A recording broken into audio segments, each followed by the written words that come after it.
गाय वेलेली आहे आता बघा. खरं तर ही माया किती लवकर फुटते आणि बघा याच्यामध्ये स्त्री किंवा आई किती कष्ट घेते आपल्या मुलाला जन्म देताना. आणि खरं तर तिचं ऋण आपण कधीच फेडू शकत नाही.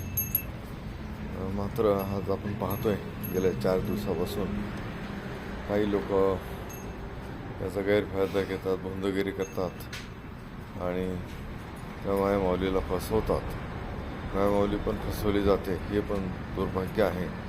मायमाऊलीने इतरांचं सुद्धा खरं तर भावना ठेवली पाहिजे आणि यामध्ये अशी फसवणूक सुद्धा कामा नाही.